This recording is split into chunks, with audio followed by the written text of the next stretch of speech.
Hey everybody, welcome back to the channel. In today's video we are going to discuss a little bit of engine stuff. So I was getting ready to leave and go to a car show with the Bronco, not entering but just going there, showing up, having a good time, but in the process, just checking on my fluids and so forth, and noticed a little bit of a leak going on with my fuel filter. So today's video is going to be about replacing the fuel filter and getting that going.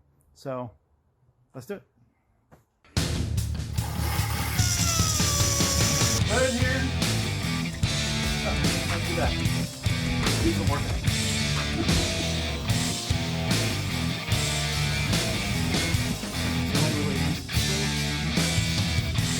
Go ahead and put good battery.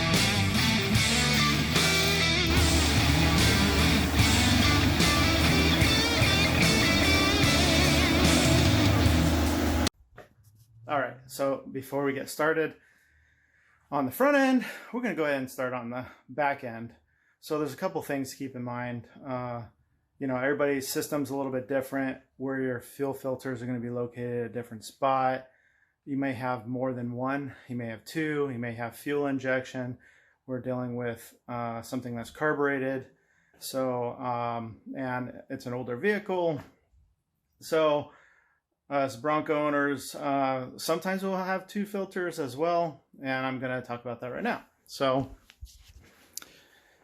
back here, if you don't know, there's the gas tank. If you're new to the Bronco world, early Bronco world, the fuel tank is in the back, and then your fuel line runs along down here near your frame all the way up towards the front. Now underneath here you could end up having an inline fuel filter that will be, you know, could be somewhere around this area, somewhere semi close to the tank, just to, you know, add that little bit of extra protection, especially on older tanks. I have a new 23-gallon tank, which you could see in one of my other videos.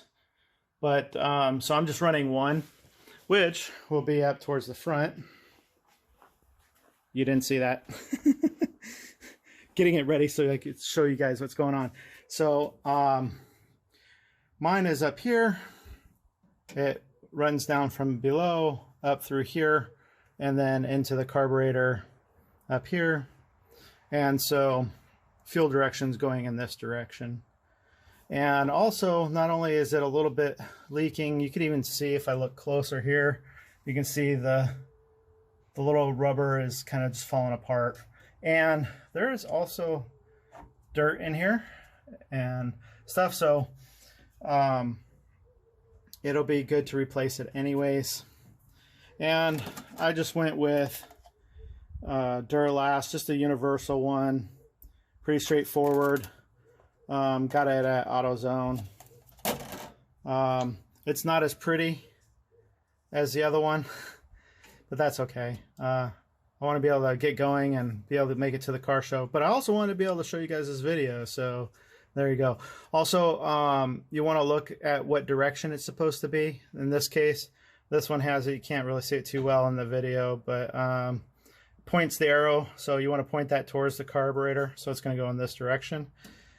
And so yeah, get working on it. So I got you guys all set up and locked in place. You're going to want yourself a flathead screwdriver or whatever it is that you need to dismount your fuel line from your fuel filter. Also, you want to have your fuel filter, preferably have some sort of, you know, beat up towel that you can kind of shove up underneath here just to try to catch some of the fluids as it drops. Try to avoid a huge mess. And then also down below, if you saw it in the other video, I have a floor, like, you know, solvent, sorry, absorbent down below that will help catch any fallen fluids. So, yep. And there's, you can see in here, there's actually still some fluid in here. So that'll be part of the process. You can wear gloves. You can wear glasses. I've done these before. It's kind of a hit and miss as far as for how much of a mess you'll make. How much pressure's in there. Yeah, not too horrible. Definitely want to make sure you keep your hands away from your face. Like I said, or wear gloves. It's pretty straightforward. In this case, it's just a few things to unscrew here. Sometimes it can get pretty stuck in there. I've had to cut these too. Nice thing about having the towel too is try to get some of that excess fuel off hands. Loosen it up some more. This one's a little stuck. Sometimes you can do a little pry down here, which the flathead also helps with.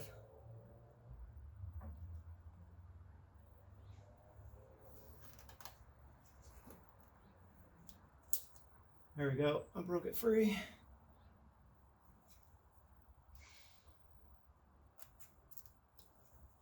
See, a little bit of fuel.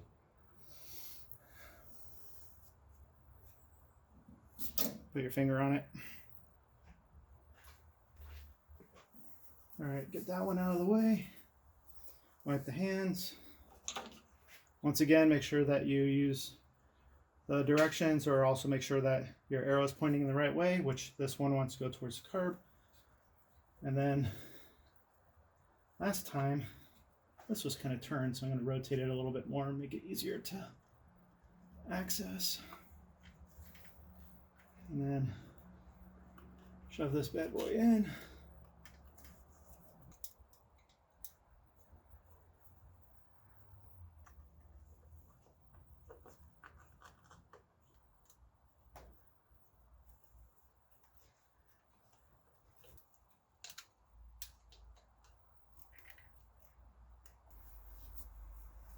There we go.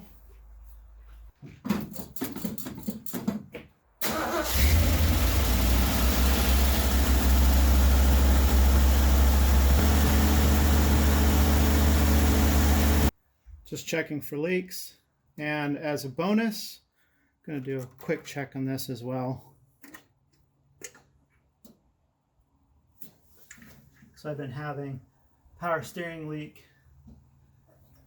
As I mentioned in a previous video, I'm just going to go ahead and add a little bit of this Prestone stop leak in here. See if that'll do the trick.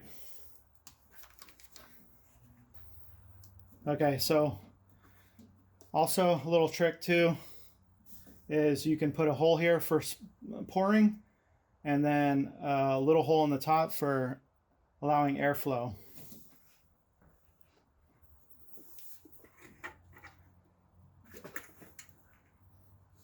And no surprise, it's a little low.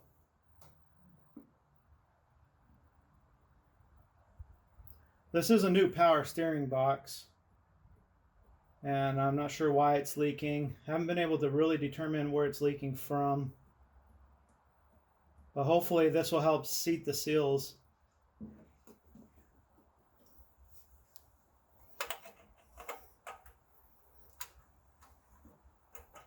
Double check.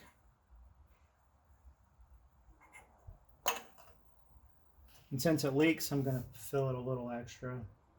Just a little.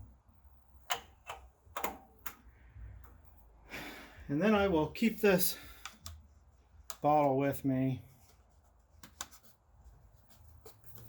Like I said, it has a stop leak. We'll see if that helps. Might just be a small seal leak. All right, so that pretty much wraps it up for this. We just replaced a fuel filter on the Early Bronco. And if you're new to the channel, it's a 1972. I've had it for about 10 years and love working on it. Don't forget to like and subscribe if you're new to the channel. And if you've been around and you've seen these videos and you haven't subscribed yet, make sure you subscribe. It helps the channel out. And thank you everybody for watching the video if you made it this far, and till the next one, enjoy the sun. All right, so everything's complete. Time to hop in and get to that show before I miss it.